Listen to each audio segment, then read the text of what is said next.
Gary V up in the office. Do-rag flapping, walking through corporate. Talks about ownership and leverage. 1,800 checks and shot out the beverage. For example, Pokemon. If you read Crush It in 09, and you decided to build the blog, which later became the video blog, which later became the podcast around Pokemon. If you became the foremost Pokemon gal, and you just owned it, and you were just getting by, and you're trucking along, and then Pokemon Go comes out, the world would have walked into you instead of you walking to where the money is. Everybody who's listening right now is looking for trends. Oh, these spinners are cool. They're trying to walk to where the world is now, and by the time they get there, the world moved on. If you go to your thing and set a fucking flag on your thing, I genuinely believe that there's a lot of moments where the world comes to you. I can't answer that for you. Fear's holding you back. You know what you want to do. The only reason you're not doing it is because you're scared of doing what you actually want to do. Okay, so what are you scared of? Failing? Still being at the same place when my friends are at the next level. Huge mistake. You don't want the same thing your friends want. So why the fuck do you care what they have? The fact that you're worrying about other people's accomplishments is already a losing formula. You need to get rid of that first, then you can focus on yourself. I am tired of people not starting and living their life on one very simple thing, which is they're worried about what other people think. Are you really not gonna live your life based on somebody's anonymous fucking icon feedback that you suck? They fucking suck. Please take the passion that is pouring out of my fucking face right now and run with it and go do something. 400 trillion to 1. When you understand that math, how can't you live your life? That's how rare it is to be a human being. Please squeeze the shit out of your life. I'm like pumped. Go home, cut your loserous loser friend, and go find a winner friend. Go somewhere. Confidence and like hunger gets passed on to each other. Like go audit your circle, add one more winner, decrease one more loser.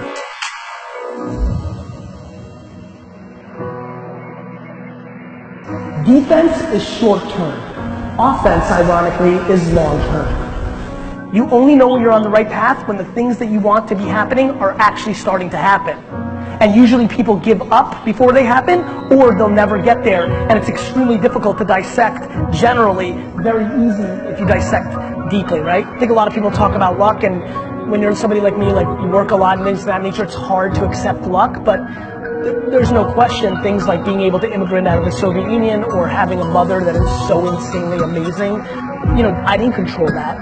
You can't fake environment. So if you gather yourself with people who are from a certain cloth or have a certain hunger or have a certain point of view, very quickly that rubs off on you. Breaking your patterns is extremely difficult, and but if you're unhappy with your situation, you've got to change a pattern.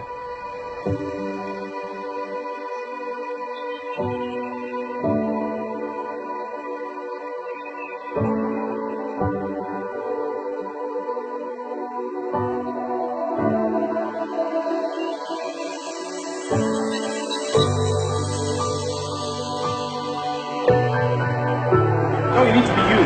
It's all I've got. Yeah. It's all I've got. You know? You're the best at it. I'm really, you know what's so funny to say about that? I really do think I'm really good at being me. And by the way, it's what I'm attracted to in others. When you're all the way you, Yeah. people know it. When you're all the way you, people know it. It's important. You know, the cliche terms are authenticity and other things of that nature. It's even beyond that. It's just being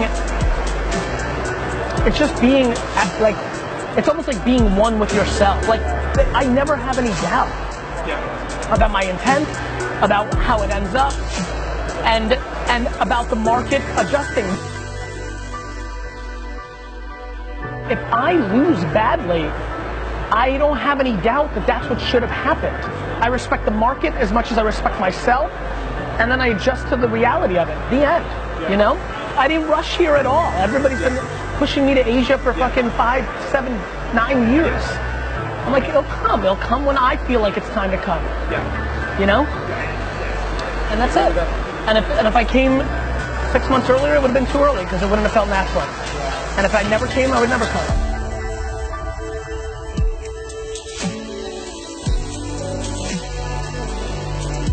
The only thing I care about in the world is consumer attention. I basically consume no content except those football games on Sunday.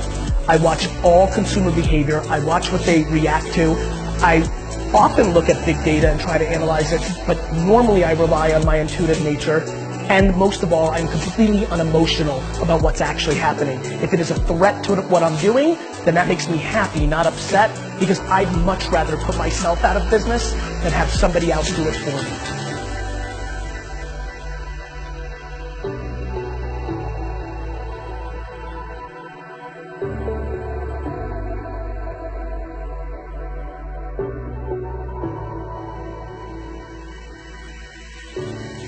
Because I see a lot of people asking on Twitter, can you build a successful company without working 24 hours a day? Of course you can. 100% I think you can.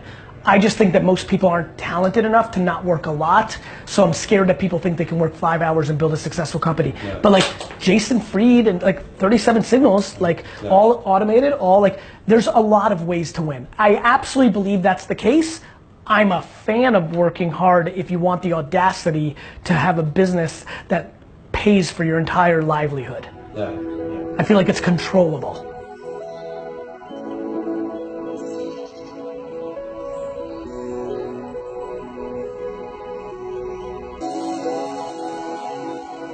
Karma is practical. A lot of people think karma is like this weird thing. Doing good for other people is a good strategy. Like you know, I've been like trying to forget. I'm like, why does this thing even exist? It's actually the most common sense thing of all time. Why does karma seem weird? What the fuck is karma? Like, wait a minute. So you're telling me like, if you do lots of good things, that weirdly good things happen to you? Yeah, that seems like common sense. And so it's taken me 20 years or so to figure out, oh shit, this is just about long term versus short term. This is just that the far majority of the world wants to trade in the moment for the quick ROI, and then if you can hold your breath and you're historically correct and you understand what's actually going to happen, you can win every time. The level of disruption that is coming is extraordinary. When I think about how vulnerable the Nikes and the Under Armours are because of cool kids on Instagram, it sounds subtle and funny, but everything that fucks you in the end sounds funny and subtle in the beginning. Give us 3 rules to be successful. Self-awareness is number 1. You have to know who you are. If you do not know who you are, you'll play a game that doesn't benefit you. Empathy. I think that the more I think about my life, I think my real deep intuitive nature of being empathetic has never allowed me to be disappointed. And then number 3 is the one thing that I think is unbelievably controllable is work ethic. I just don't know anybody who's ever really made it for themselves. And I want to inspire entrepreneurs. There's a lot of 18, 16, 22, 24-year-old people who think you have to fake it till you make it, who think that you have to kill the other guy to get yours. There's so much for everybody. I want my legacy to be that I just built the biggest building in town, and I want to inspire up-and-coming entrepreneurs to be kind people and assassins and killers in building their business. I don't think people realize, no matter what you're doing, if you're at 0 and you're in the middle of nowhere, or you're a trillion and on a high rise in New York, you've got your perspective. Like, there's a lot of people, right? Like you've got your perspective, and you just need to own that. Like, I got nothing, I live with this, but this is how I see it. I have immigrant parents from India, this is how we see culture. Like you never know, like everybody's doubting themselves instead of thinking about, what do I have? I have my perspective. I have my ear to the streets in this little block. This is what I know. And so everybody's just sitting right now listening about what they're not instead of realizing what they are. For me, it's gratitude. I'm super grateful, man. Like, I was born in a shit place, got out of Russia when nobody was getting out, right? Like, got lucky. Like, I'm grateful. Like, if I wake up and everybody in my family is alive, I'm so fucking fired up. I don't watch shit. I don't listen to shit. I'm just like, I'm so grateful. You need to be aware of when you have your big opportunities. You need to squeeze so fucking hard when you got that moment. You have to understand that shit will always change. If it's terrible right now, it's going to get better. If it is phenomenal right now, it is going to get worse.